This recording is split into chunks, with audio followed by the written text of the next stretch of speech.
So I want to welcome everyone to Revolution Books tonight and tonight's special program with Henry Threadgill and his memoir, Slipping into Another World, A Life in Music, and his co-authors here, Brent Hayes Edwards, and we are very, very excited.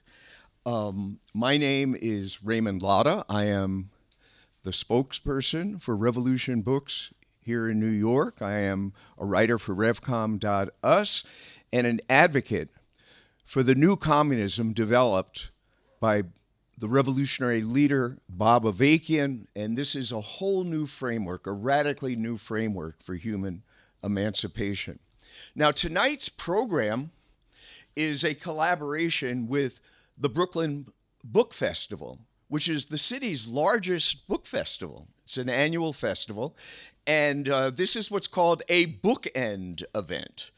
The bookend events happen at the beginning and at the end of the festival, and they take place in satellite venues across the city as a way of introducing people to different bookstores, different kinds of programming.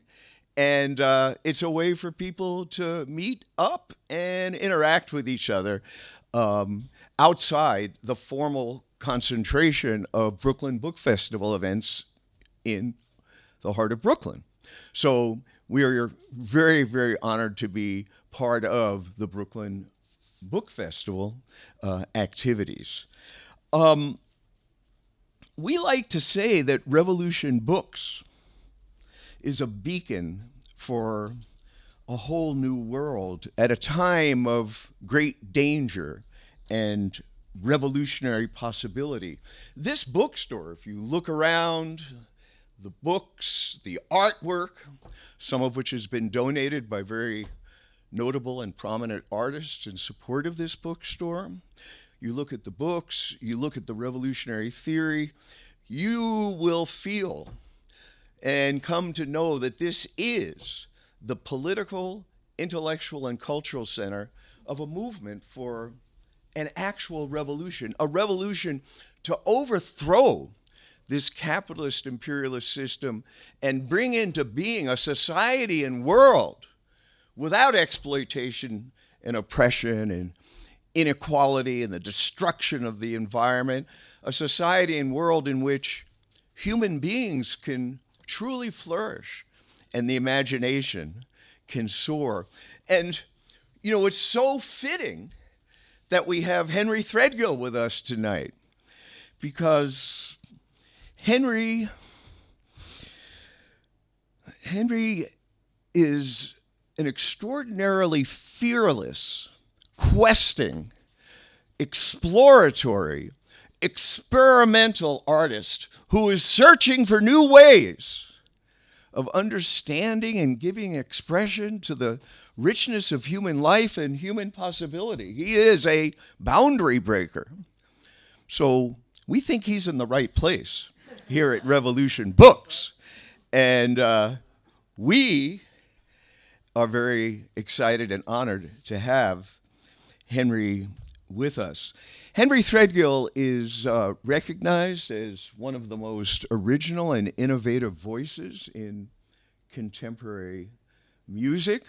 In 2016, I have the year right, I hope, he was a recipient of the Pulitzer Prize in musical composition, one of only 3 jazz musicians to have received the Pulitzer Prize in music. In 2020, he was named a jazz master by the National Endowment for the Arts. And his work is voluminous. The records, the performance. And when you read the book, you find out that so much of it has not been recorded, you know. And we have some record covers out in the front of some of his older records, some of which have gone out of print. But Henry continues to produce and to create and to work in all kinds of new frameworks and milieu and disciplines. His work is so exciting. And again, we are so excited to have him here. And his co author, Brent Hayes Edwards, is a professor of English and comparative literature at Columbia University. And he has written, among other books, Epiphanies, Jazz and the Literary Imagination. And we have to get that book because the title alone, is a statement. So again, I want to welcome everyone. Our format for tonight is going to be Brent reading some passages from the book, Slipping into Another World, A Life in Music. And then Henry will come on the stage, I'll join, and we'll have some conversations. I'll pose some questions. And then I'm going to make a brief fun pitch for the bookstore, because we can't survive and thrive without you and your support. And then we're going to open it up to you, the audience, for your questions, comments, observations. And then everyone should stick around, because you can get the book and have it autographed by Henry. And we'll have a little informal conversation as time permits. So that's the plan. That's the agenda.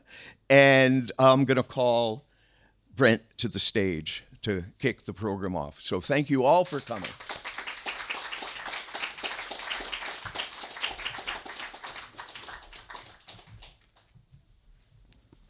Good evening. Sure.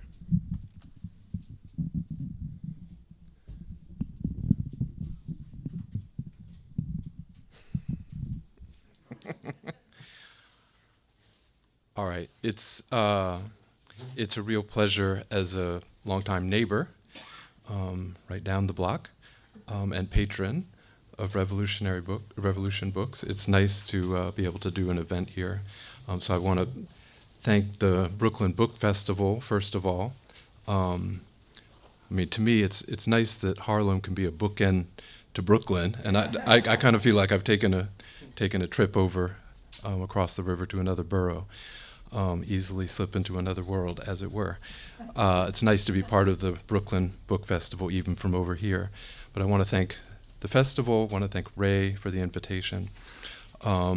I also want to thank a few of the members of Henry's team. Our agent, Chris Calhoun, is here in the audience, and I want to thank him for his support. Our editor at Knopf is Errol McDonald, and I also wanted to thank Seth Rosner and Yulin Wang from Pi Recordings, which is Henry's record label. This book is a lot of books. It's books interwoven with other books, and what Henry and I thought it might make sense to do is just give you a taste of some of the threads that run through the book. So I'm going to read a few of the sections from different parts of the book. It certainly is an autobiography of a composer, and you could say an experimentalist manifesto, a call for innovation in the arts, a case for the value of abstract art and abstraction in art. It's a book about Chicago and about the legacy of the AACM, the Association for the Advancement of Creative Musicians. It's also a New York book, very much, after Henry moved to New York in the mid-1970s. And it's very much a travel narrative in another way. It's a book about the time Henry spent, first of all, in the Vietnam War.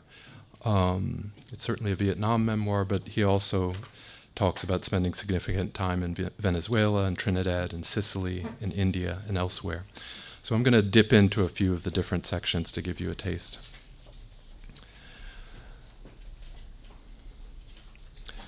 This first part is from Henry's early life in Chicago, and maybe part of the backstory, the explanation for how Henry became the committed experimentalist that Ray was describing a few minutes ago. I mentioned that I was close to my grandfather, Luther Pierce, who would often take me on Sunday mornings to the Maxwell Street Market, where I first heard Howlin' Wolf. Grandpa Pierce passed away in 1956, in other words, a half-decade before his father-in-law, my great-grandfather, Peyton Robinson. But I lived with my grandfather until then, and he was quite an exceptional character in his own right. Although he worked in a steel mill, my grandfather had the chutzpah to consider himself an expert in any domain under the sun. Why pay someone else to do something when you could figure out how to do it yourself? He was so resourceful, or reckless, to a degree I've never encountered in any other human being. And with a household full of kids and young adults, he had ample opportunity to demonstrate his breadth of knowledge. As kids, we knew we were in trouble when we saw him put on a uniform. He had the official duds for every profession, which he seemed to be convinced qualified him to pursue it. He had a barber's smock and hand clippers, even if he didn't actually have any clue about cutting hair. He'd wrap the barber cloth so tight around your neck that you thought you were going to pass out even before he launched his assault with the shears. Often he'd be smoking a cigar while he clipped your hair, and invariably some of the hot ash would fall and catch you on the neck. If you reacted with the slightest twitch at being burned, you'd bump his wrist, and he'd take out a chunk of your hair by mistake.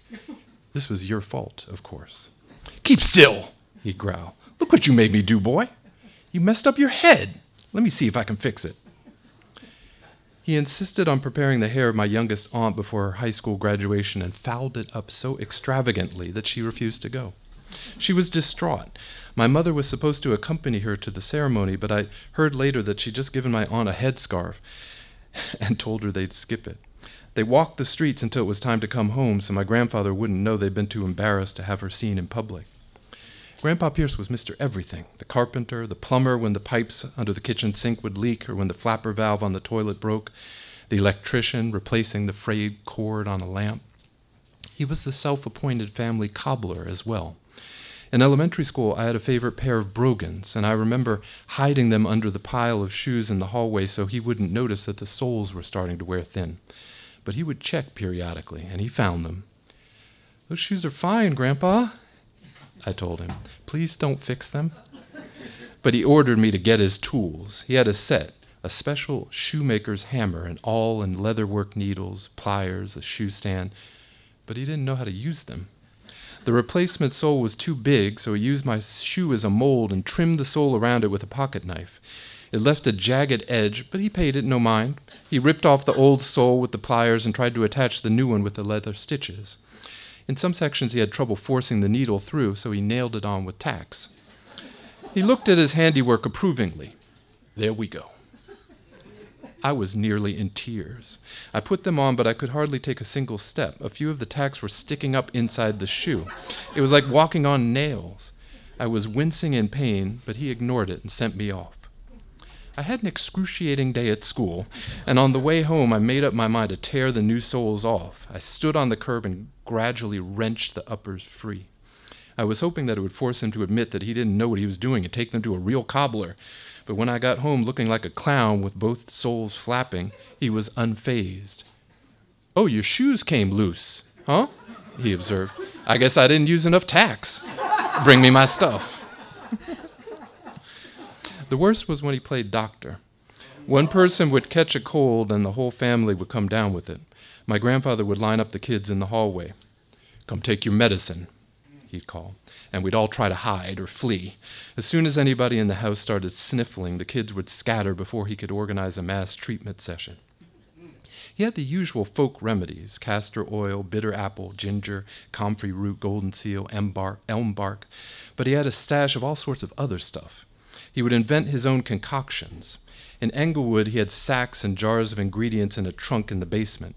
Sometimes they were harmless or even beneficial, herb-based tinctures and liquids made of plants like blackjack or juniper steeped in alcohol. But sometimes they were positively frightening. He'd invent the most appalling combinations as though they were accepted medical treatments. A case of whooping cough? A teaspoon of sugar with a drop of gasoline in it. At the same time, my grandfather was the most generous person I knew. He and I both loved ice cream, and in the summer after a shopping excursion to the Maxwell Street Market, he'd take me for a treat. But he got serious when something needed fixing. The most amazing thing about it was his nerve. I think he would have been capable of performing open-heart surgery on one of us had he considered it necessary. Whatever it took, he was ready to do it. Nothing was out of bounds. I loved that about him, and I suspect that a little of his spirit of radical experimentation rubbed off on me. When Grandpa Pierce died, I tried to claim the collection of herbs and chemicals he had in his trunk in the basement.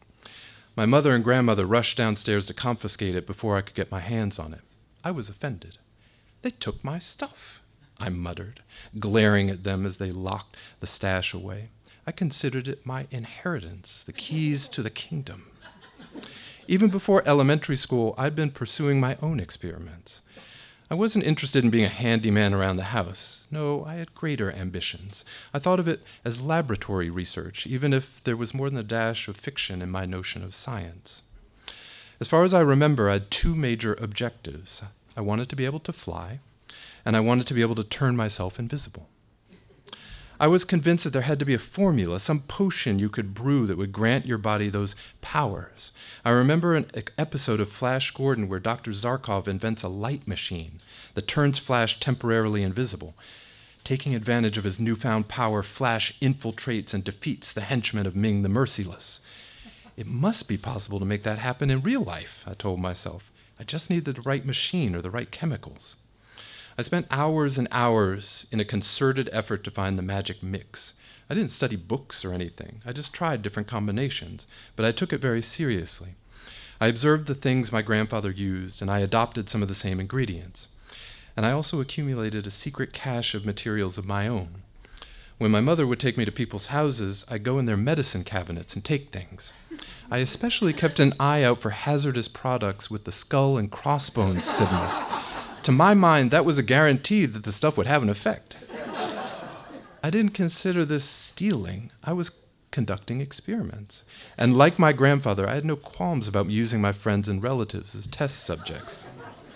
At first, I was focused on an invisibility formula. I convinced my sister and cousin to try my potions. I'd give them a teaspoonful of my latest mix and wait to see if it had any effect. I even carried around a little notebook, and I'd stand there and observe them after they'd swallowed it. I don't know how I convinced them, but for some reason they'd acquiesce to my experiments. They were always game. They made faces when the liquids were pungent or bitter. "What is this stuff, Henry?" they'd complain, but they still drank it. My invisibility experiments came to an abrupt conclusion after my mother took me to a party at someone's house and I got caught trying to make a baby disappear. I was playing with some of the kids in the people's kitchen. I went and found some bottles in the medicine cabinet, and I poured a few drops of various things into a basin I filled with warm milk. We were supposed to be keeping an eye on somebody's baby, and it was there in the kitchen too, in a bassinet, placidly observing us. I thought I'd see if I could make the baby disappear by dipping it into the milk potion. Everything was going smoothly. The baby didn't even cry when I picked her up. But just as I was putting her in the milk, one of the adults came in and saw me. "He's trying to kill the baby!" she screamed. The rest of the adults ran in. I tried to explain that the baby was fine. I wasn't going to hurt the baby. It was just an experiment. But they wouldn't listen. "Get that boy out of here," they told my mother, "and don't ever bring him to anything ever again." I got banished. My mother was furious. "I don't know what I'm going to do with you, Henry." She said she hoped I'd learned my lesson.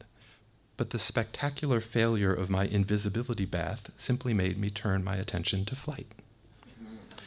I did have the good sense to stay away from the chemicals for the time being. I concentrated instead on inventing a flying machine. I would take cardboard boxes and balloons and scraps of wood and fabric and try to construct something that would allow a human body to achieve liftoff and stay airborne. All I knew about the physics of flight was what I could guess from observing birds and planes and making paper airplanes and whirligigs. But like my grandfather, I was endowed with unshakable self-confidence. I spent months trying out different contraptions. My mother and grandmother thought I was making costumes, but I'd build these wearable technologies and then test them out in my sister and my cousin, telling them to jump off the couch or a table to see if my inventions would keep them aloft. This stage of my career as a mad scientist culminated at another neighborhood party. It may have even been the very first time my mother was allowed to bring me somewhere again. A bunch of children were playing in the back room, and I started building a flying machine, tying together some sheets to make wings and attaching them to a sort of harness. I remember there was an umbrella on top, too. The other kids were captivated. "What's that you're making, Henry?" they asked. "You'll see," I told them, focused on my design. When I was finished, I put it on one of the little girls and instructed her to jump out the window. I was standing there with a pencil and paper, ready to observe the test run. All the other kids were watching, engrossed by the drama. But the girl called my bluff. "Why do I have to jump, Henry? If this thing works, why don't you do it yourself?" "I have to take notes," I explained. But her objection set off a mutiny among the others. "Yeah, Henry, she's right," they exclaimed. "One of us can take notes. If this thing works so well, why don't you show us?" So I had to jump myself. Although I would have preferred to maintain the objectivity of the observer, I had convinced myself that my flying contraption was going to work. Once I saw that the girl wasn't going to do it, I didn't hesitate. We were in a second-floor apartment.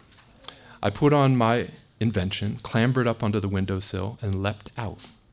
The paraphernalia didn't do much to slow my descent, of course. I plummeted into the branches of a big tree outside the window and then down onto a garage in the alley behind the apartment building. It's a good thing the garage was there because it arrested my fall somewhat and probably saved me from breaking my neck. I cut my leg on the tree and hit my head when I bounced off the garage. I ended up on the ground, lying on my back in the remains of my contraption. I could see the kids crowded at the window looking down at me. "Mrs. Threadgill! Mrs. Threadgill!" one of them yelled. "Henry jumped out the window trying to fly and killed himself!" I got lucky. I was scraped and bruised, but I didn't even break any bones.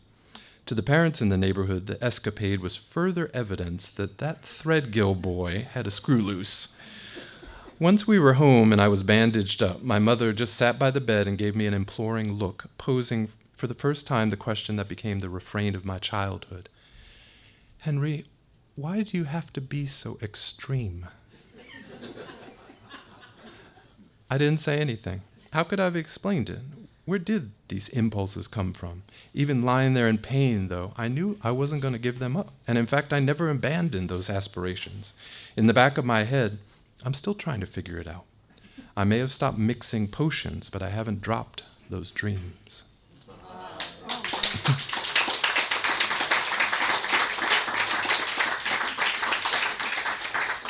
I'm going to read a couple other short sections, shorter this. One from the Vietnam chapters, which are extraordinary, but I'll read a little bit of the first of the two Vietnam chapters, and then one other short anecdote.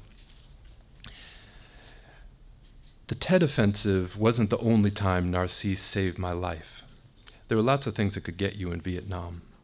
Beyond the war itself, it was almost laughable sometimes how many threats the environment could throw at you. There were poisonous snakes and foot-long centipedes and vicious wild monkeys and nefarious booby traps in the jungle.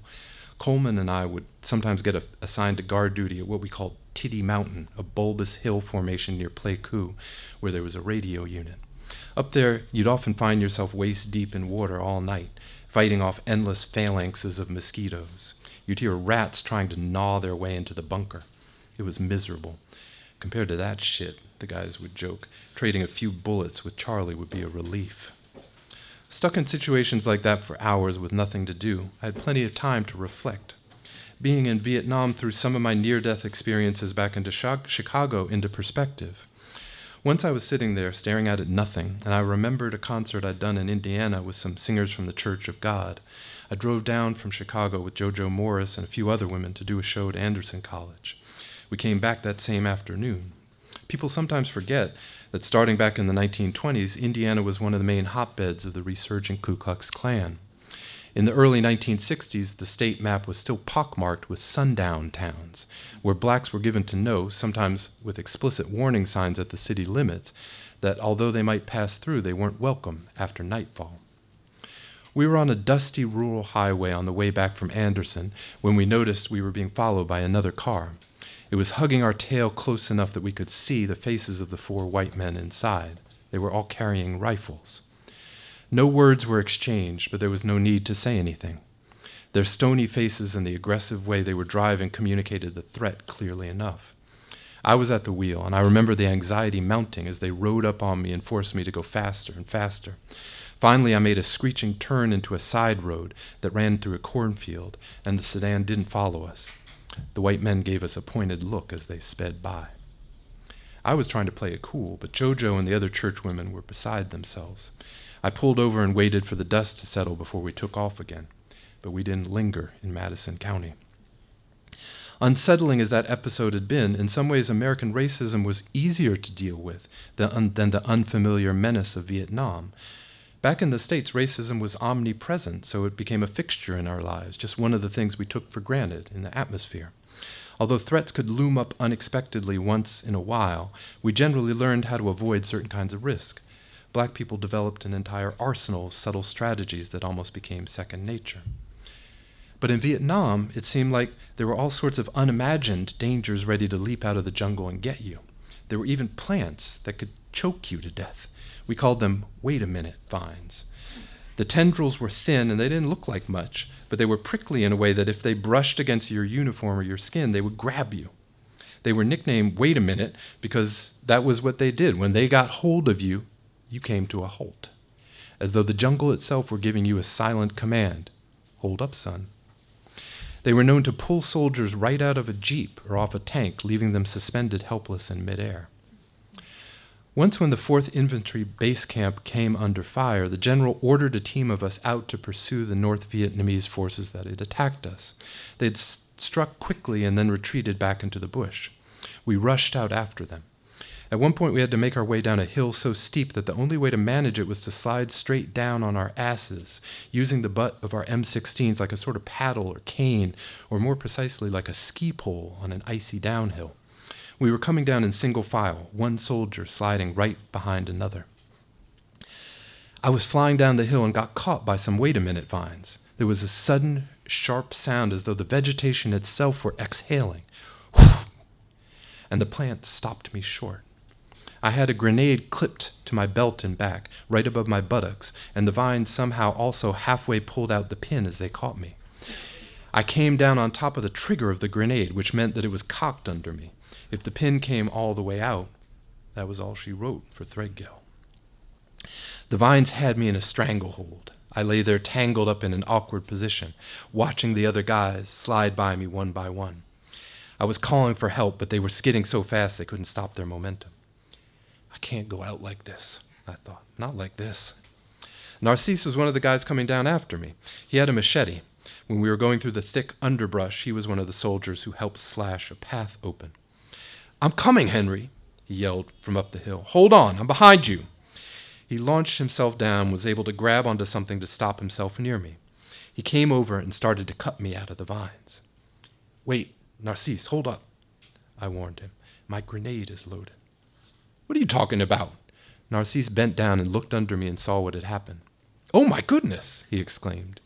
The other cats were still speeding by, watching us as they passed.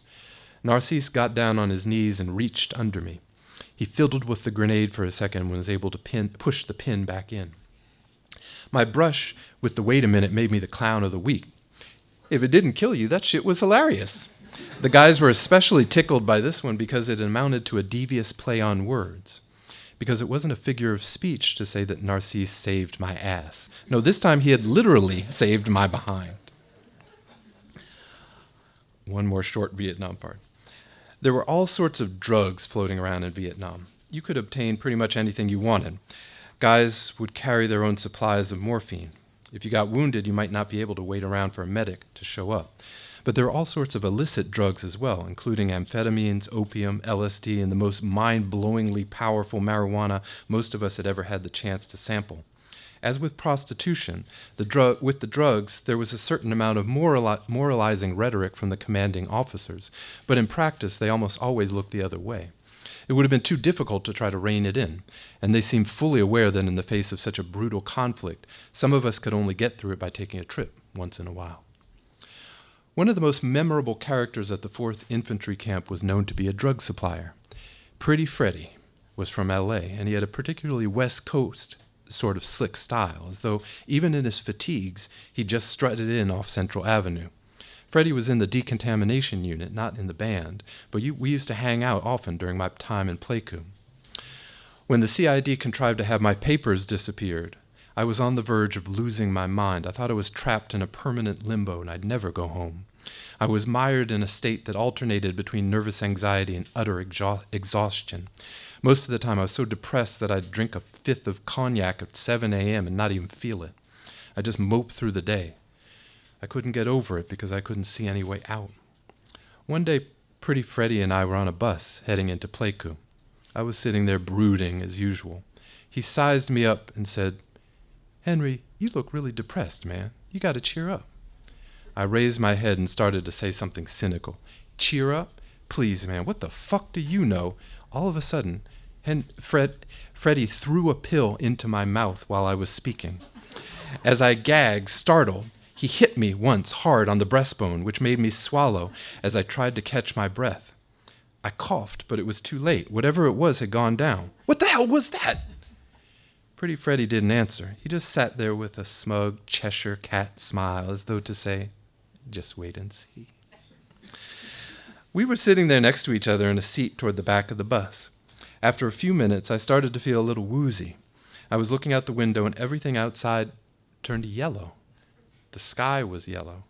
The ground was yellow. The trees were yellow. The grass was yellow. Then I looked around the bus, and everybody was yellow. I looked at Pretty Freddie, and he was yellow too. He always wore mirrored sunglasses every single day. I don't even remember what his eyes were like. So whenever you looked at Freddie, you only saw yourself. And now I was looking at myself in his glasses, and I was yellow too, like everything else. Freddie seemed pleased as he watched whatever he'd given me take effect. "What did you just give me?" I asked again. "Isn't it wonderful?" Pretty Freddie said, sweeping his hand at our surroundings with a flourish.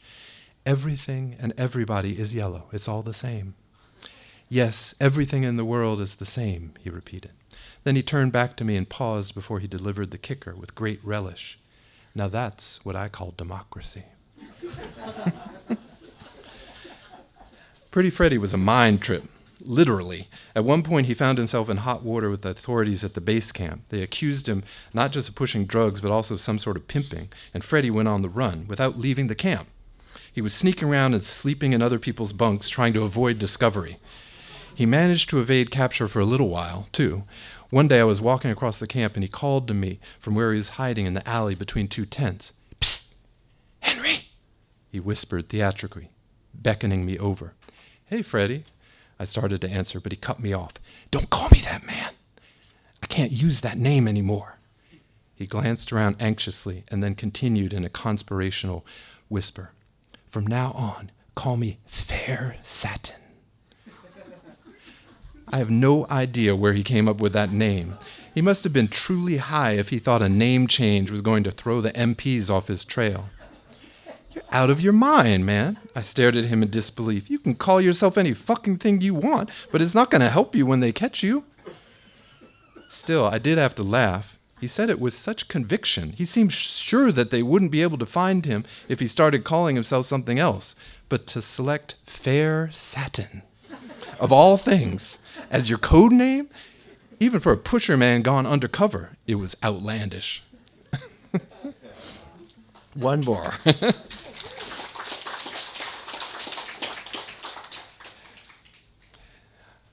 Toward the end of July 1971, I go to see Duke Ellington with his orchestra. This is at the High Chaparral, the big ballroom where I perform with the Dells near 77th Street and Stony Island on the South Shore. There are hundreds of people in the crowd, and it's a lavish affair. I know my way around the place, so I slip backstage during the intermission. I'm hoping to be able to say something to him, just to introduce myself and tell him how much I appreciate his music. But I go back there, and there are all these people swarming around him, all these men in tuxedos and high society women in gowns with diamond brooches. Ellington is holding court as only he can, talking to 2 or 3 fans at the same time. "Oh yes, my dear, it's been so long. When was the last time? In Paris? And how is Horace doing these days? Is he still thriving in Antibes? You enjoyed the Gutlas suite? Yes, Mr. Gonsalves is indeed in fine form this evening. I'm so deeply honored that you appreciated our efforts." I stand there for a minute watching him work the crowd. I can't get within 10 feet of him. Oh, well, I think I get it. He's surrounded by money. It's obvious I'm not supposed to be in the middle of this scrum. All these refined people in their fancy clothes are brazenly shoving each other as they try to get in a word with the great man. The crowd ebbs and flows, and then the current shifts, and I find myself propelled a little closer to him. I don't even realize that he's noticed me. But all of a sudden, he reaches out and grabs me and pulls me next to him. He's got his arm tightly around my waist, like he's about to pull me onto the dance floor for a waltz. I think, what the hell is this? But he's got me, and he's still talking to all these people. He doesn't actually miss a beat in the multiple simultaneous conversations he's having. He doesn't look at me, he just keeps chatting in that debonair way he has. Ah, yes, the weather in Newport was lovely. We just played there 2 weeks ago. Finally, he looks over at me, still clutching me close by the waist. I lean back away from him, stunned by his attention and a little petrified at the same time. So, he says, what do we do?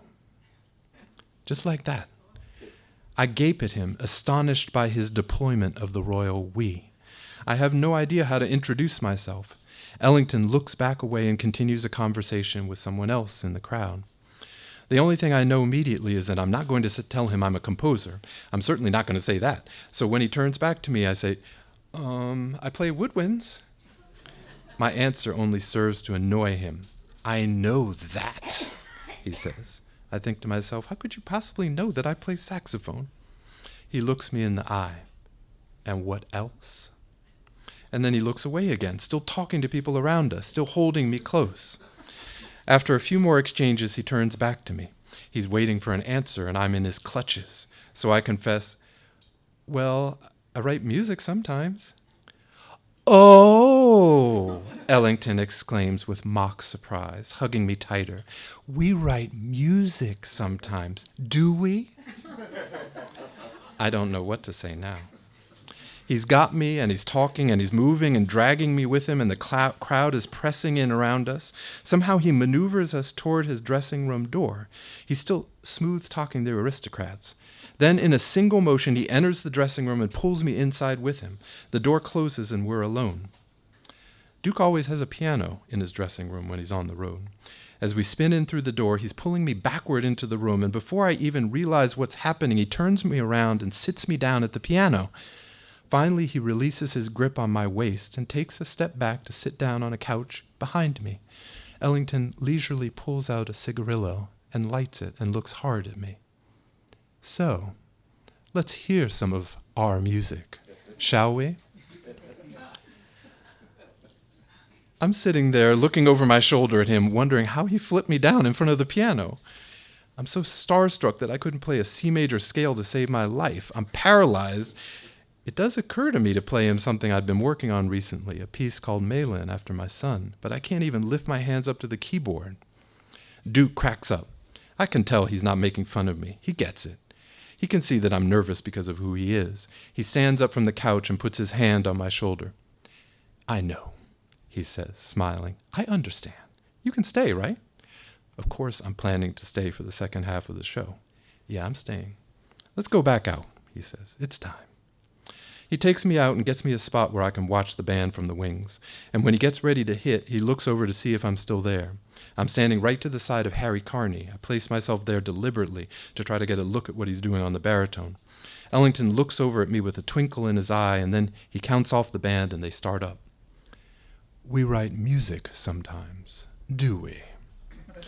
I'm standing there listening to them launch into the Togo Brava suite, and it occurs to me that maybe it isn't such a bad thing that I froze. Maybe it's lucky I was starstruck. Look what happened to Billy Strayhorn. He was a beast, a genius. He was beyond category, and he got swept up into Ellington's world. What if Duke had made me an offer to work with him as an arranger? I have a feeling that if he had heard the music I was working on at that time, he might well have asked me, and I wouldn't have been able to say no. I'm glad that didn't happen, I tell myself. I'm glad I didn't even have to run that risk. I love him madly, but I can't go to work for Duke Ellington. I want to lead my own band and play my own music. I need to work for me.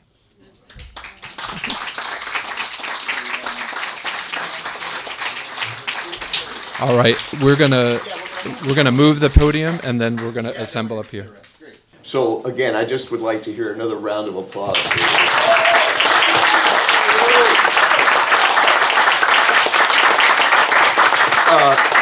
I just wanted to, I wanted to start off with one question, and for you to illuminate this for the audience. Actually, Brent, you mentioned the AACM, and I think it would be really important, for the audience to hear something about the significance of the AACM, the Association for the Advancement of Creative Musicians, and what this was, how formative it was, your involvement in it, and there was this incredible explosion of creativity, of radical rule breaking, in the 60s, early 70s, late Coltrane and Cecil Taylor and Albert Ayler. And this was the tumult, the creative tumult, but the AACM was part of it, and yet it was developing a kind of a different approach, methodology, a pathway to this new music. And I would like to hear your sort of view on this and its significance in the development of this music.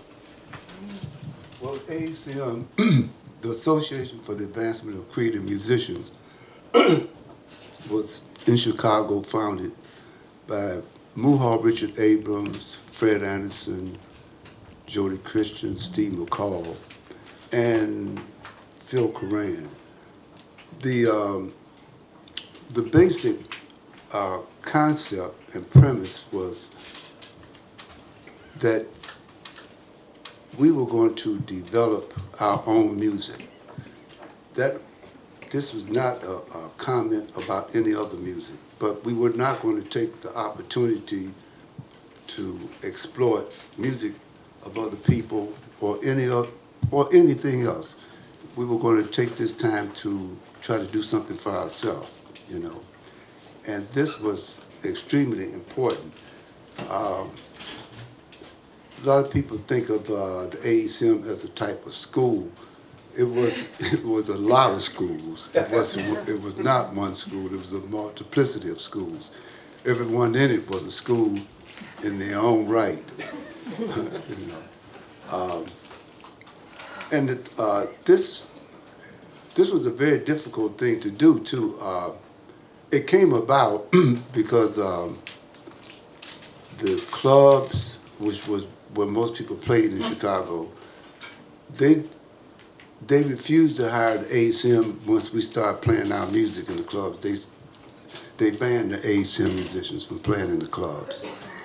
So we were forced to come up with other venues, and we did. We found other venues, community houses, libraries, galleries, all kinds of places, that we just were able to use.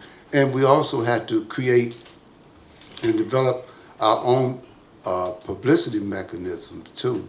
So we had to write our own publicity, and then we saved our money and bought our first reproduction machines, to print.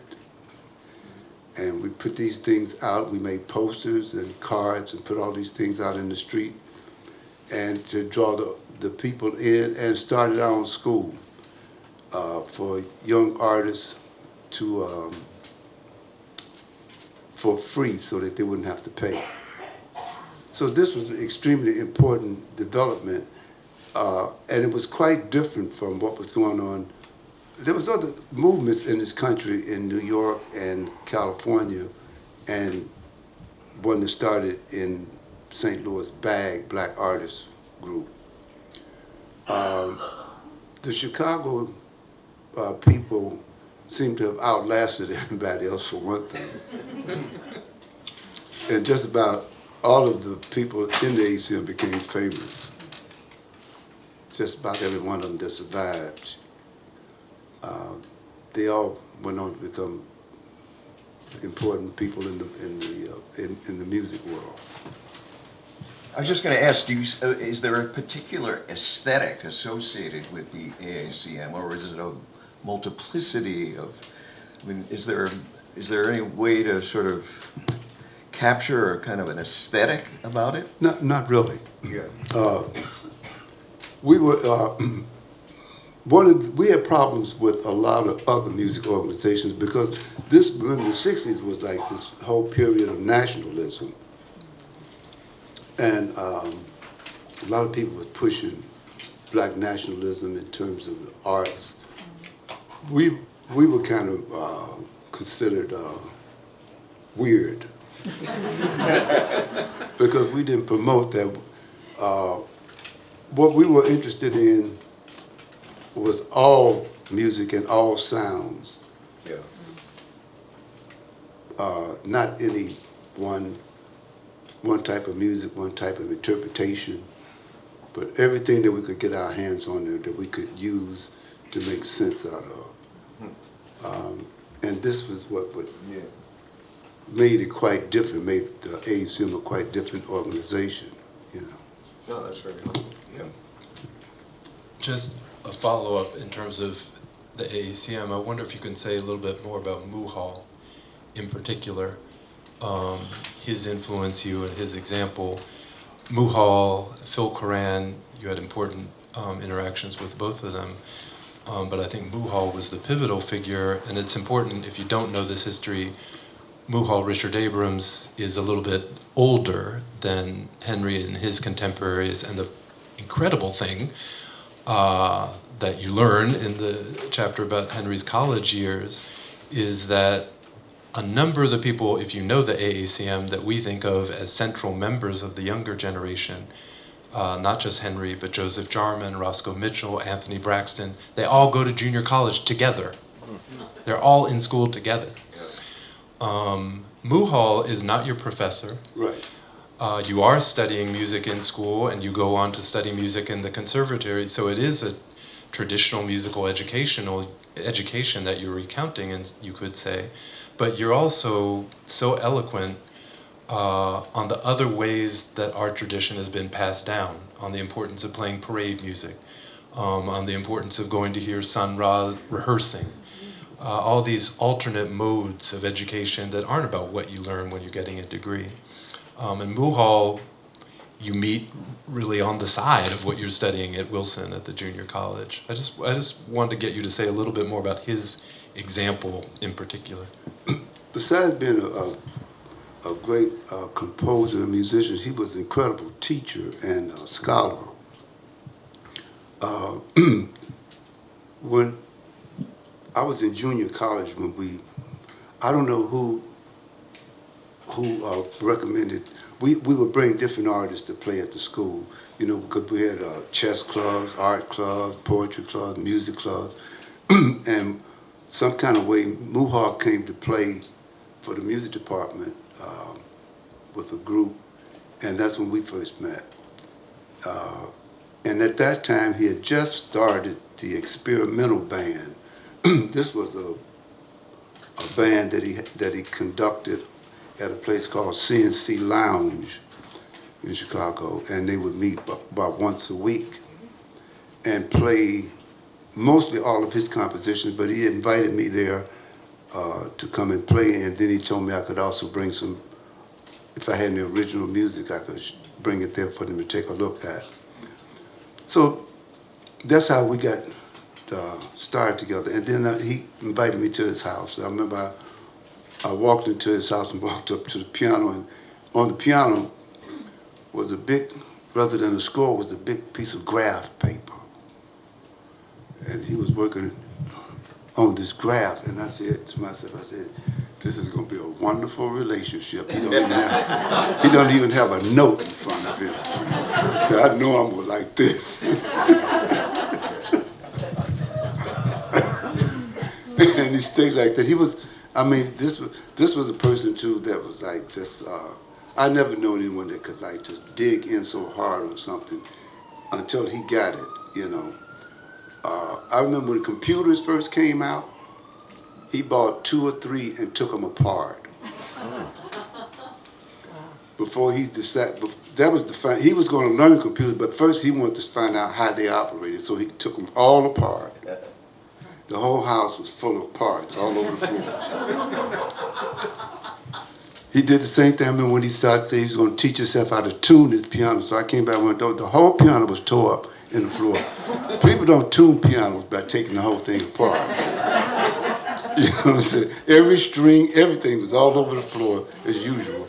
That was his way, was to take things all, deconstruct it all the way, you know.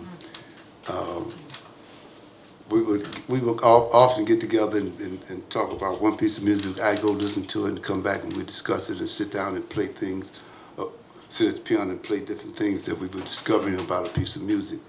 But he, like I said, he was a teacher, and there were so many of the musicians that came to him there, and when he came to New York, they kept coming to Mohawk to learn, because he just, he taught for the longest the Schillinger system. This was a system of music composition that was a Russian composer that was very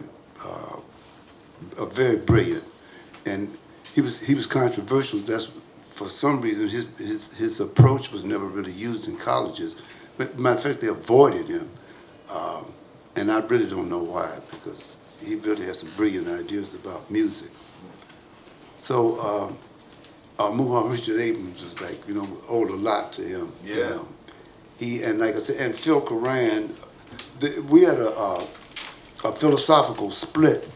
Phil Coran was a nationalist, a type of nationalist. And so when the ASM split, half of the ASM, there were some people that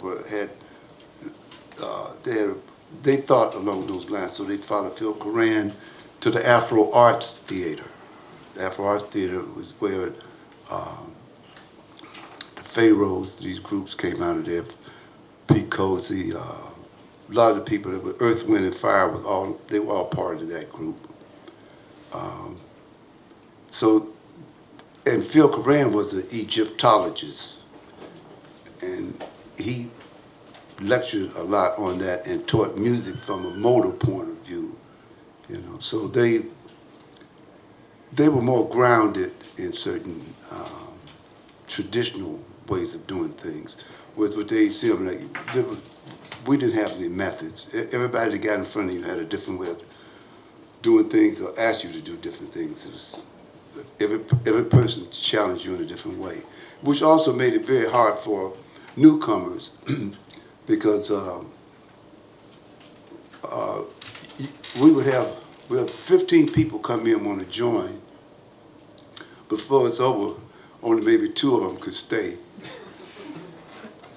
That's because they couldn't deal with the democracy. They couldn't give themselves over to the control of another human being and do exactly what they want without expressing their opinion. You know, when one person get up, they were 100% the leader, and you were supposed to give them 150%. And so that's why the roles would be big, and then they shrink, big, shrink, big, shrink. That's kept doing that over the years. So it just got down to a few of us. You know, just in sort of following up on some of these themes here, one of the sort of the points you return to, you know, several times in the memoir is, you know, the way in which, you know, the dominant musical institutions would pigeonhole black musicians in black music. And you have a phrase, I believe, where you talk about the downplaying and the devaluing of the intellectual component of the work that people like yourself, the AACM, and the ways in which people had to be slotted. Classical music is composition. Jazz, you know, doesn't involve the same level of sophistication. I'm saying this is the trope. This is the way in which this is framed and presented, and you're kind of rebelling against that. And you know, and it's fascinating when you reveal who are the composers that you're studying. You know, from what different traditions and styles. But I think this to me was kind of a big part of your breakthrough and your awakening, you know, this refusal to be pigeonholed. But it's not simply an aesthetic decision, but there's the larger, as I said, the musical institutions and the dominant commerce that dictates how people are supposed to create. And you're kind of, You know, you're pushing against that, and I just thought this element of, you know, of your kind of philosophical meditations, you know, is really an important, you know, feature of the book. You know, this not being pigeonholed, and people are not only creating something new, but sort of insisting that we don't have to stay in our lane. That's a phrase that you actually, you know, invoke in the book. And we're kind of in a time in society right now where people are being told to stay in their lanes, you know, writers, you know, scholars, you know, that you can only work at in an aesthetic dimension, if it's a novel, only in a limited way can you address the problems or the experiences of humanity. And you're saying, no, we don't have to be pigeonholed, we don't have to be confined. Am I correctly, you know, kind of capturing some of what you're getting at in this book? Yeah, in a way, we weren't really trying to make a case to anyone. We were too busy trying to do what we were doing. But it turned out that institutions and the critics started to understand that we knew a lot more about music than they had imagined. That we weren't just looking at who had played jazz. Right. They found out that we knew more about the avant-garde music scene than most people did. That we knew more about Stockhausen, Bartok, Stravinsky, and all of the modernists. That's because we had examined all of their works. Like I said, and not just their works, but the works of like the composers from Indonesia and all around the world. But like I said, we were interested in music and sound, irregardless of language, culture, all of these divides.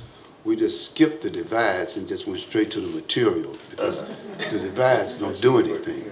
You know?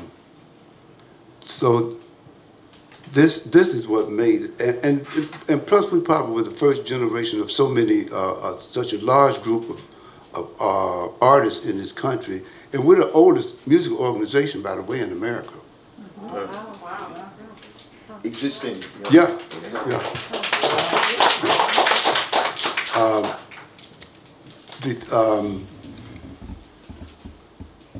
My train of thought right there was something about I lost it. Anyway. Brent, were you gonna? I wanted to ask you to talk about your perspective on what we sometimes maybe too quickly, too euphemistically call the civil rights movement. Because it occurs to me, just looking back at the book, that you witnessed, you lived civil rights, what we think of as the movement, from this very interesting angle. I remember that I was blown away the day that you told me that you went to the same barbershop as Emmett Till. Yeah. Henry is almost exactly the same age as Emmett Till.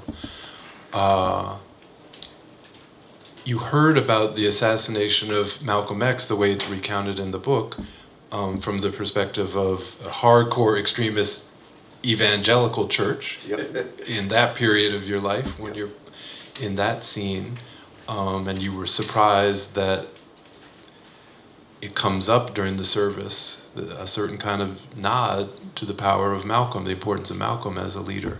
But it's seeing the movement, seeing the Nation of Islam from the side. The Vietnam experience, Henry is in Vietnam. I don't think I gave the dates in the little bit that I read. But we're talking 1967, 1968. And it's not, though, that you somehow missed Black Power or the assassination of Martin Luther King, the tumult of 1968, because you were on the other side of the world. You were very much, the way I think you narrate it, you actually were very much a part of and affected by, shaped by these major political currents. And I wanted to get you to just try to talk about your perspective, this interesting perspective on the civil rights movement, the way you lived it. Yeah. Once you get swept up into the killing fields, you know, that becomes the main issue, right?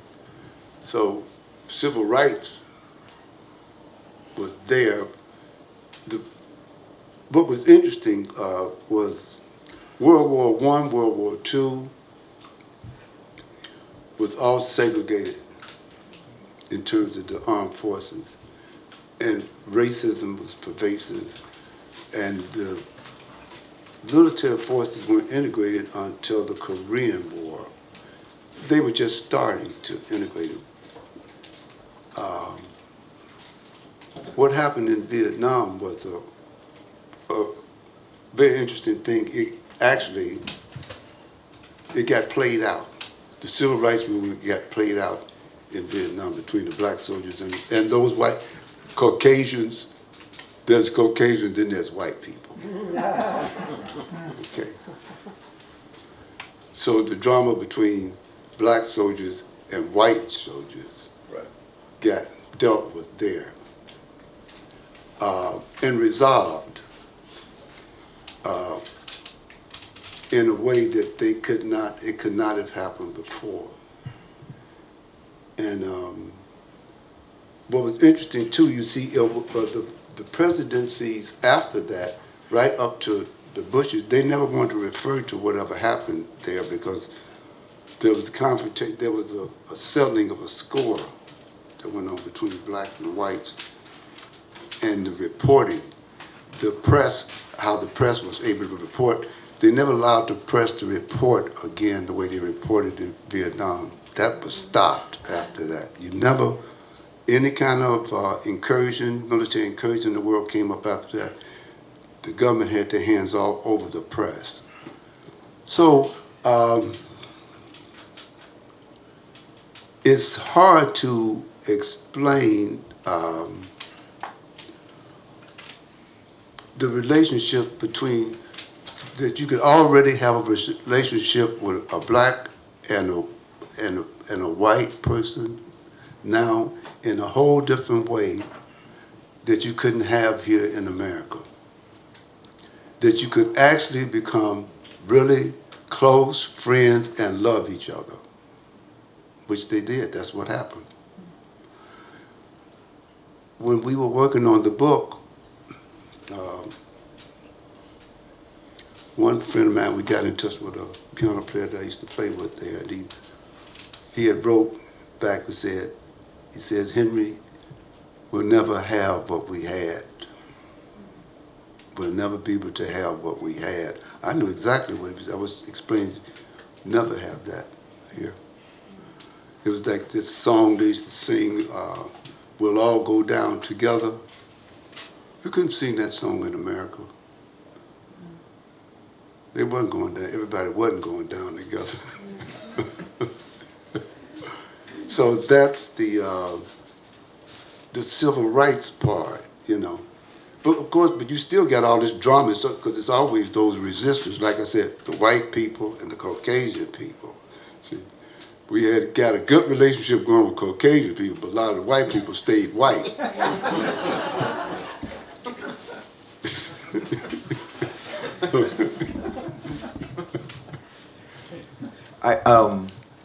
So let's be clear on the terminology, right? White, Caucasian. Okay? But while we're on Vietnam, one of the most moving episodes in the memoir for me, and you know, I don't want this to be a spoiler, Brent.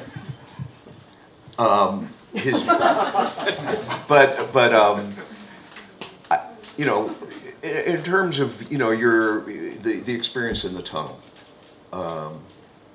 this is pretty, when you were prostitute. Yeah, when you were the prostitute took you to the tunnel. Oh. And what you do, but this is where I think some of what we're talking about comes together. The racism of U.S. society, what was percolating, the Black Power movement, the Black Panther Party, the more radical revolutionary sentiments, and how, you know, Malcolm had said, you know, these are not, you know, the people in Asia fighting for liberation are not our enemies. But there's an experience you have. I mean, it was just, Can we tell the story? You want to recount it? Oh, yeah, The tunnel. yeah, what happened was, well, You'll appreciate it more when you well, read it was this prostitute that I had been seeing in the street. I said, I got to catch her one day. Because understand something. This has nothing to do with prostitution. This has to do with trying to feel like a human being in the face of madness. That's what it's about. It's not about buying a woman, or it's trying to feel something feel like a human being in a place where people have lost their minds. This is where humanity has completely failed.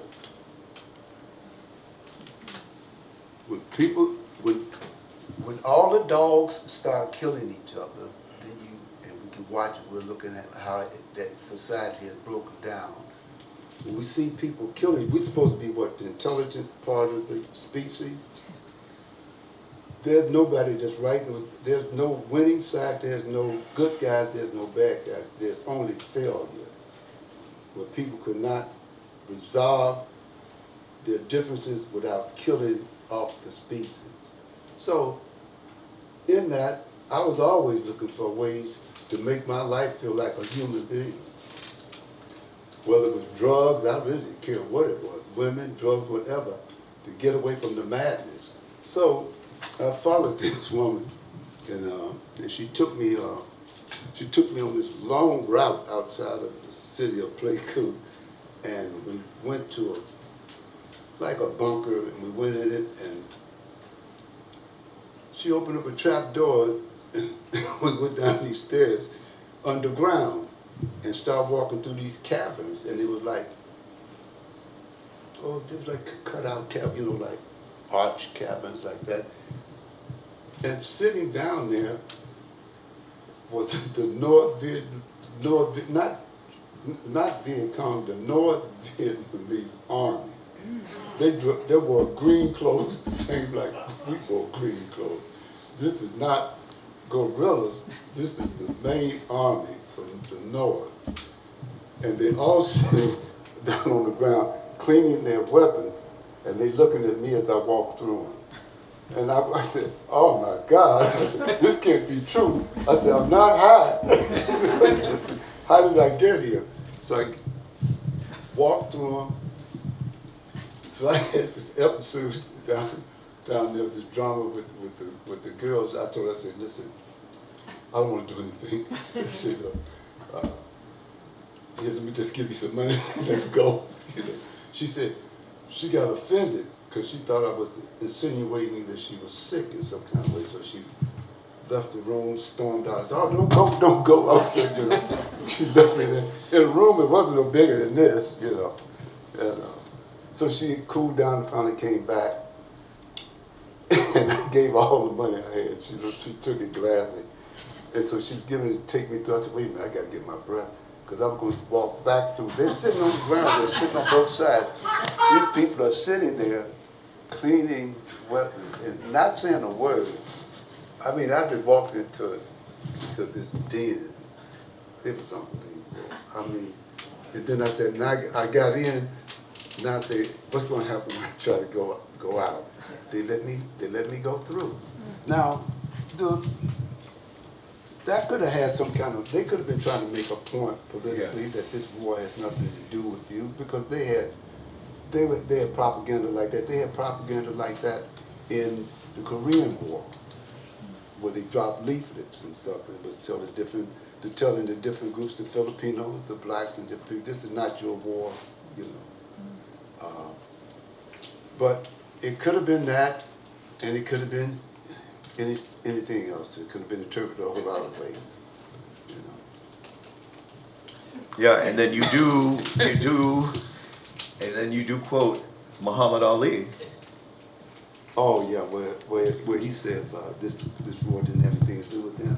Yeah, I have no quarrel with the Viet Cong. Right. And that was part of the consciousness. And yeah. I mean, what I got out of that was that these soldiers you were being told, indoctrinated, were your enemy, saw your humanity. But, you know, that's, people will read the book and learn more. We do have to say... I don't think Henry waited for an explanation. Yeah, right. No, right. But that's the shock. That's the shock that you're describing, you know. You'll read it. But I you know, the audience should know that the global... It's a little hard to hear in the back. Okay. Henry just To fixes his all of mic. us, all of us. You know, there's a pamphlet here that I wrote called The Industrialization of Sexual Exploitation, Imperialist Globalization and the Descent into Hell. And it's about the international so-called sex trade, which is, you know, which is brutal, savage, and utterly dehumanizing of the humanity of women. And that got its big impetus through the military prostitution that was instigated by the U.S. imperialist government in Korea and in Vietnam, you know, and the rest of recreation in Thailand. And this was all part, I mean, what you're describing, this was all part, but it had incredible repercussions for decades to come, from military prostitution to sex tourism. And I appreciate what, you know, what Henry was saying about that. This is how men are supposed to find their, you know, their humanness, right? But women become, you know, the victims of this. And, you know, this is a question we get into at Revolution Books. And, you know, I think, you know, we are striving for a world, the revolution of, where women will have their full humanity, and, you know, and sexual relations will be based on equality, mutual respect, and mutual love. So this is all part of the kind of discussion we get into at Revolution Books. And I just want people, you know, in terms of some of the historical backdrop, and, you know, there was an actual agreement that was signed by Defense Secretary McNamara, you know, with the Thai government to create a prostitution industry in Thailand to service, you know, U.S. soldiers. This is how they were going to maintain their genocidal war, you know, by keeping, you know, so this is all, you know, important, you know, I think background. I was just thinking a lot about this in reading the memoir. So anyway, that's just some thoughts to put before you, and this pamphlet is there. I wanted to, can we change, I was going to shift the subject. Sure. Maybe we should open it up. Yeah, we're going to open it up. I had, you know, I have a million questions, as you can probably ascertain, because I love the book, and like, started, here's, you say at one point, or several points, that this is not a book that's designed to explain my music to people. This is not a listening guide, you know. This is not a book to explain why I pick the titles that I do. Am I correctly citing you? So here's my paradoxical question. Could you explain why this is not an explanation of your music and your titles? Because I found this like totally mind-blowing. Okay? Well, the explanation of our music is something that changes in time, it keeps changing. So the book does not address these issues in that way, explain these different periods. You look at Picasso periods, you know, you see where he was doing this, he was doing that, and different painters, different writers, they concentrate on different things at different times.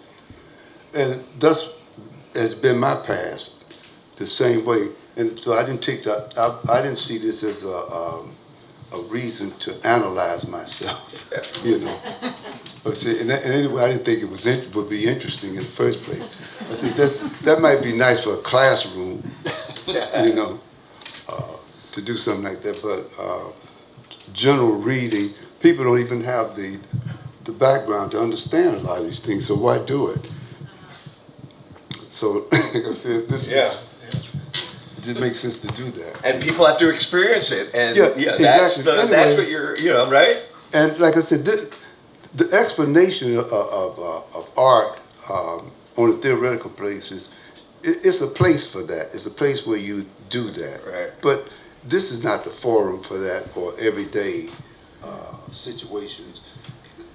This is not a lab, you know. And so that's where you go in to take things apart, you know, if you can, you know. And my position is, it's so unimportant because you need to experience art. Right. You don't need to understand. There's nothing to understand. There's absolutely nothing to understand because every person has got a different experience anyway. You know, I give you this to taste. So it tastes a little bitter to me. So it's a little bit sour to me. It's a little bit sweet to me. You know, everybody have a little bit different take on art.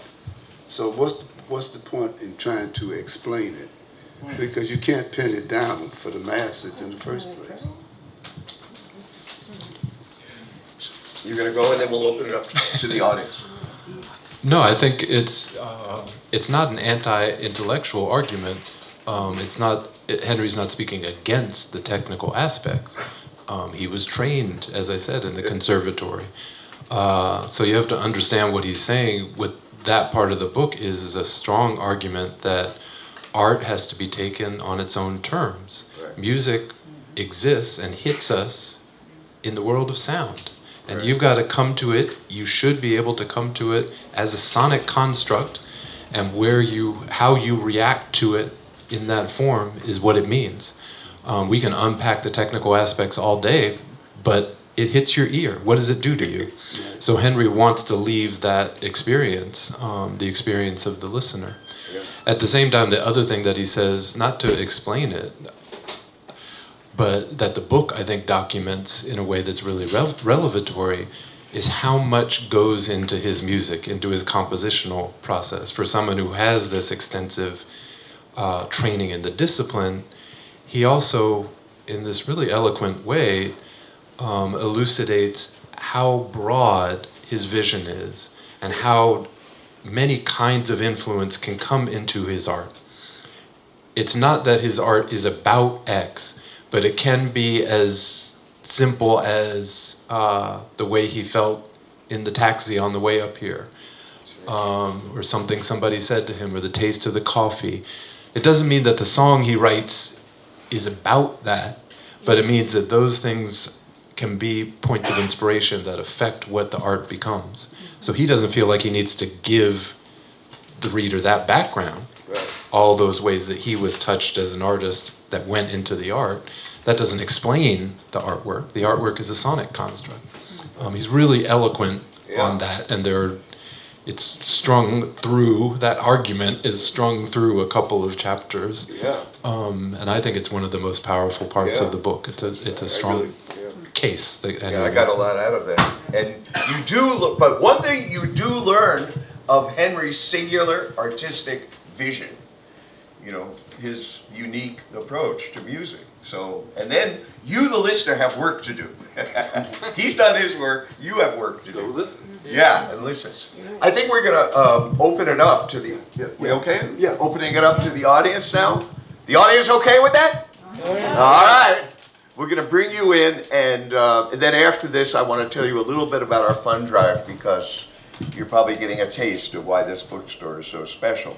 So we're going to, let me see a show of hands. We have a mic, and let me just see the hands, and then we'll, I know, I just want to get us, who else? Okay, I see. So we're going to go 1 and 2, the hand that went up. Okay, great. I think there are 2 back there. There are 3. Okay, and then there were 3. Hi, good evening, thank you, and congratulations for this wonderful book.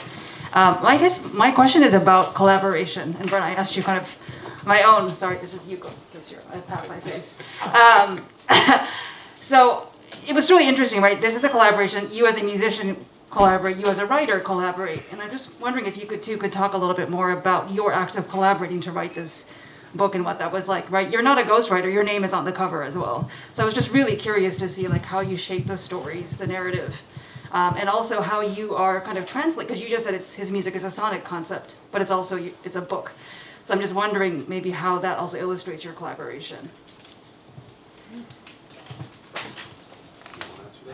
I think she was asking you. Well, it's certainly something I've given a lot of thought to over the more than 15 years we've been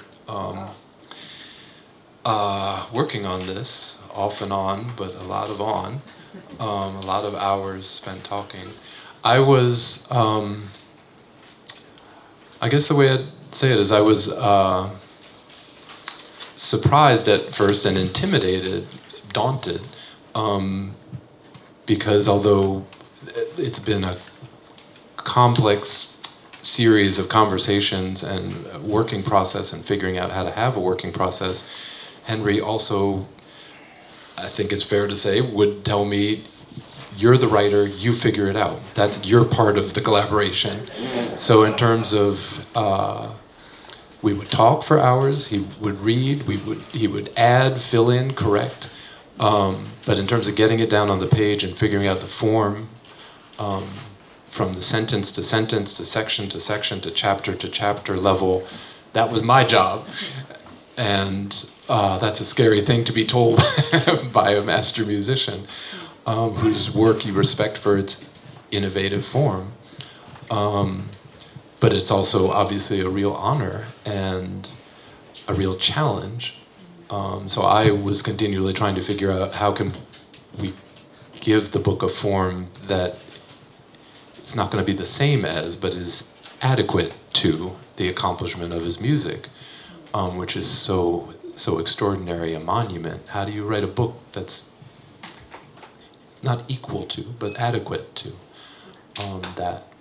So I spent a lot of time thinking about that and worrying about that and tried to come up with some formal, some innovative things that play a little bit in that direction. What was profound that I only realized recently is that I think I've done a lot of collaborating, but I think the kinds of collaborating I've done as a writer with other writers, or I've done some in dance, are different because of the medium. And I think the way Henry thinks about collaboration is a little different because of music in particular. That as a musician, if you're a composer, you have to be comfortable with yielding a certain authority over the final form of the composition. You're the composer, but at the end of the day, you're on the bandstand with the bassist and the drummer, and you can't control what he's going to do at every moment of the piece. You wrote it, but now we're on the stage in the moment and we're playing it. And you got to be comfortable with letting them add their voice to the final construct. And that's the way I read it. To me, it felt like Henry was like, of course you're part of it. Of course your voice, your input, you're shaping it too. And that, as I said, is scary in one way, but really an extraordinary invitation in another way for someone like me who hadn't thought about collaboration with quite that generosity. So yeah, that's what I would say at this point. That aspect of it in some ways was one of the most profound aspects of it, to feel that not just I could be acknowledged with my name on the cover, but that Henry needed me and wanted me to take an active shaping role in putting it on the page. That's the way I took it. I don't know if that's I don't know if that's true, but that's the way I took it. Okay, there was in the back, the second. Yep. Thank you. As Brent laid out in his introduction, it is definitely a book about many books, or it is many books in one book, rather, in a very tight book at that, I would say. And so inevitably it couldn't contain everything. What are some things that, Mr. Threadgill, you wish had made the final cut that might not have, now that you've sat with the finished product for some time? What are some stories that you've told that didn't end up making the final cut that you would have liked to have in there somehow? Oh, I don't know. I don't know the answer to that. There's a lot of things that could have been there that I hadn't even thought of until now, until I read it. And then I said, oh yeah, I forgot about so-and-so that used to play music. Oh, I had forgotten even about some of the teachers that I had. you know. We even had, in the last few weeks, we had someone write Brent. There's an incident on where I'm leaving Trinidad in a hurricane. And the guy just wrote Brent that was on the airplane with me. This airplane got blown all the way to Cuba. I'm serious. It was the last plane off the island. People were fighting to get on the plane.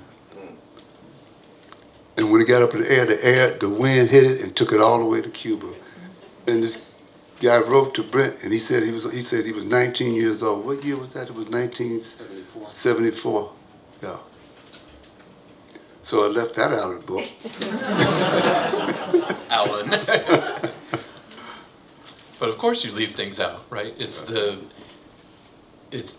question is of any work of art, you have to come at it from the other way. It's constructed of absences as much as presences, and the absences are inevitable.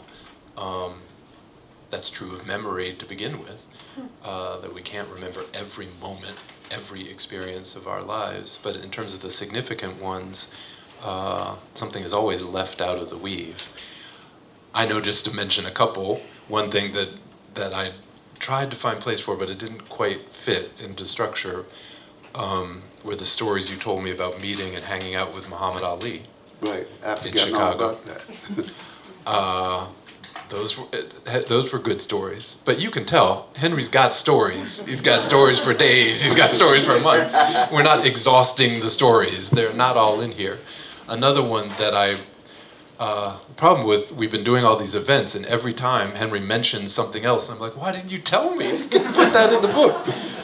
One other one that I really wish I had known was the story about, I think it was when you and Kathy separated and you moved to the other apartment by the University of Chicago, and you said the landlady was Ammons's landlady. Yeah. Right? This was Miss McGorkle. Miss McGorkle was a black woman that owned property at the University of Chicago. She was probably the only black person that owned buildings in Hyde Park at the University of Chicago. So she had a basement apartment for rent, and I went there to apply for it, and I said, I'm not. It was at the University of Chicago, and I said, I don't know why I'm doing this. I know I'm not going to get it. You know, it's at the University of Chicago. It's probably going to be too much.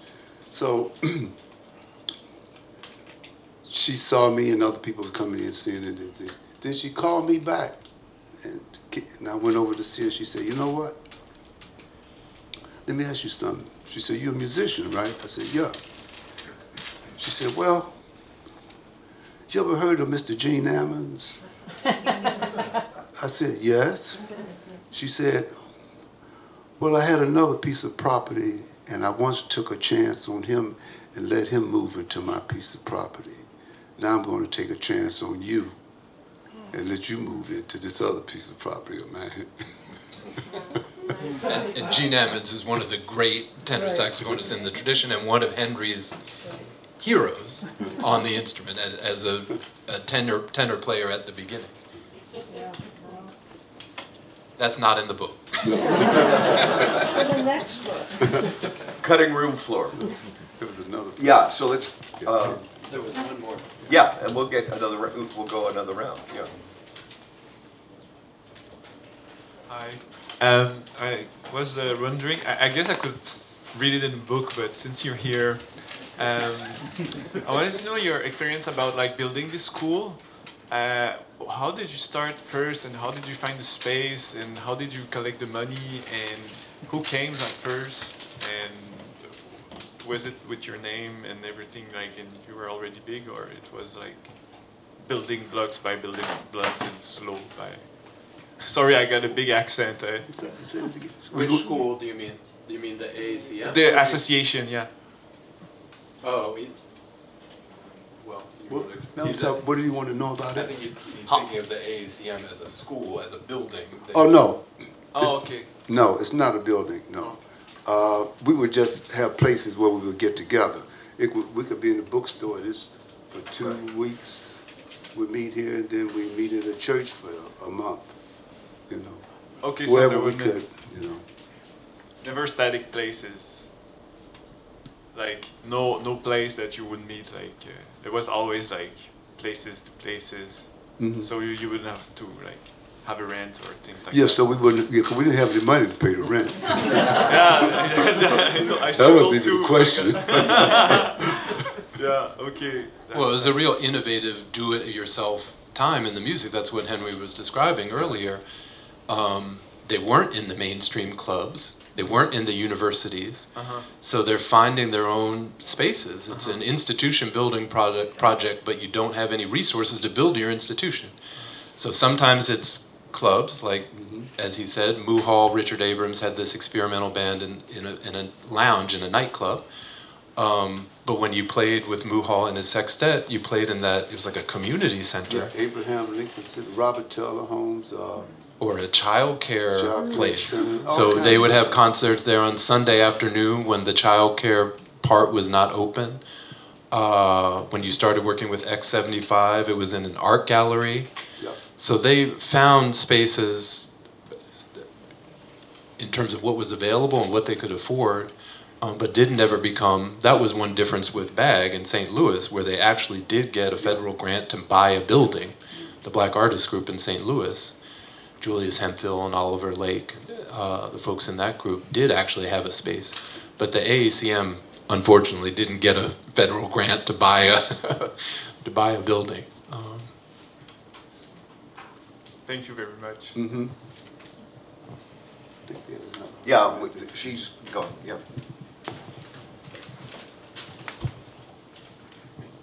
No, I just would like to say, it's sort of been said, but it sort of hasn't. I just want to expand, Brent, on what you were saying. What an outstanding job you did of crafting Henry's voice into a magnificent piece of literature. It's really impressive. The choices that you made, I thought, were spot on, matching his musical style and his personal style. I really appreciated so much about how, I'm sure, I don't know where one ends and the other begins, but you did a magnificent job. We don't know either. Thank you. Yeah.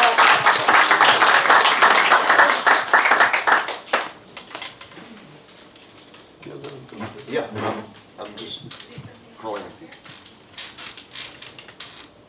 In the back? No, I don't think there was. It's up in the front, I think.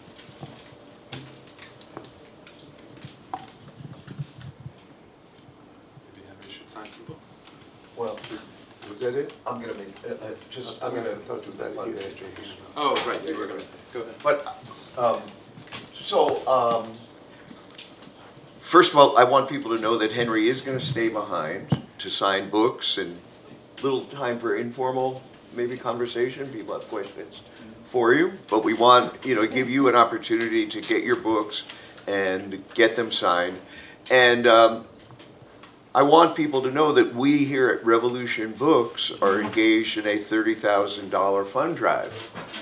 This bookstore about the world for a radically different world, counts on your energy, your support, and, your creativity, because this bookstore is needed more than ever. Look, the world is in a dire catastrophic state. I mean, the global warming, threatens, the ecosystems of this planet. The danger of world war, nuclear war is greater now than it has been, in decades. Fascists on a rampage. We're talking about the creative process here. These motherfuckers are banning books. They're telling you you can't think critically. Here's the mad scientist, the real working scientifically, right? And they're telling people you cannot teach the scientific method. You know, this is what's happening in this society. Women being stripped of the right to abortion. I saw that Matsuna Roberts, she's associated with AACM, right? She has a new piece, just came out, which, you know, we're hoping to bring her here, but she has a new piece about the abortion battle, the assault on women's humanity, turning them into incubators, forced motherhood. This is the state of U.S. society. We need a revolution to overthrow this system. And the clock is ticking, and we are putting revolution on the map here at Revolution Books. And when you donate to this bookstore, you are learning about this revolution, you are contributing, you know, and we are enlisting you in this historic moment. Look, the fate of humanity hangs in the scales. This is no exaggeration. And you know what? There's no revolution without the imagination, without beauty. You know, Bob Avakian, who's the leader of this revolution, developed the new communism. People should take a look at this series of interviews with Bob Avakian. We say, hardcore for revolution, heart and soul for revolution. And he talks about beauty. Why beauty is indelibly written, sung, and painted into this revolution to emancipate humanity. So you know, people here should find out more about the bookstore. You know, we started, this is the last bookend event, you know, of the Brooklyn Book Festival. This is the last one, you know.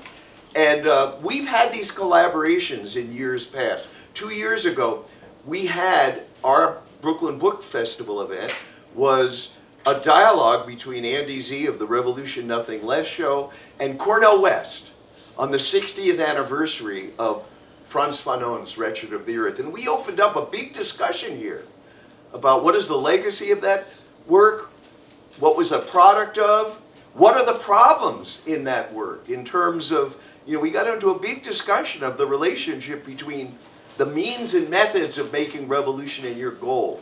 And, you know, the ends do not justify the means in the revolution that we're talking about. Your means have to be consistent with and serve the goal of putting an end to all exploitation and oppression. We got into it. Last year we had Caroline Elkins, who won a Pulitzer Prize for her book, Legacy of Violence, A History of the British Empire. You know, and we got deep into, you know, that brutal history, all in the name of, you know, the concentration camps, the torture, you know, what they did in Kenya, you know, rounding people up, the murders, all in the name of democracy, all in the name of enlightenment, right? We got into that. And what is the practice of U.S. neocolonialism in today's world? And, you know, all of our collaborations over the years, unfortunately this year, because of some issues, but we have always made a point of bringing forward at these collaborations with the Brooklyn Book Festival new fiction from the global South.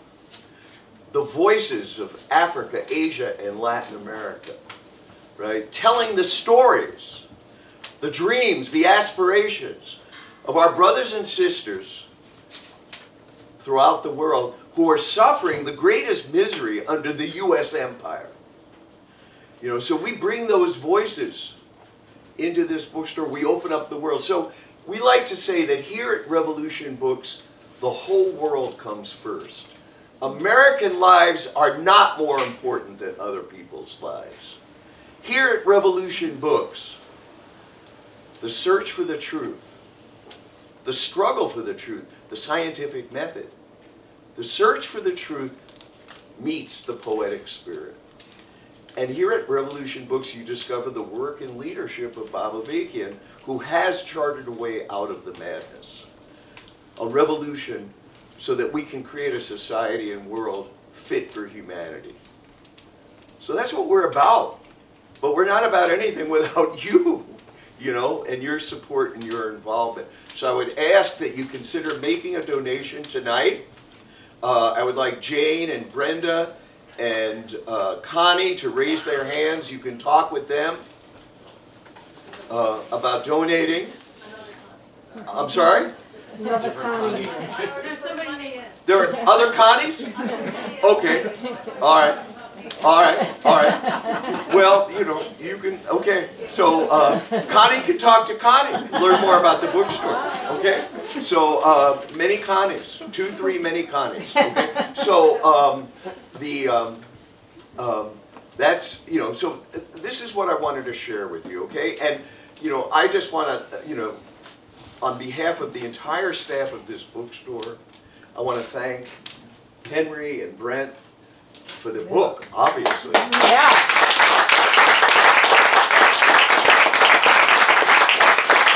You know, and yes, for that point that you make, that experimentation, you say, is at the heart of the creative process. And that's a summoning to all of us, to open our eyes, to explore.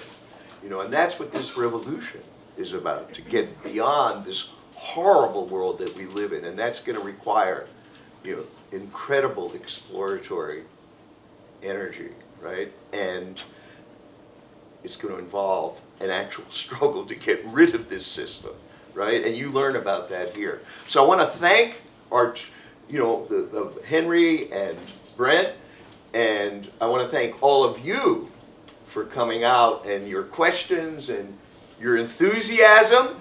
And now you have a chance to get the book, get it signed, and be back here soon and donate to Revolution Books, the beacon for a whole new world. Thank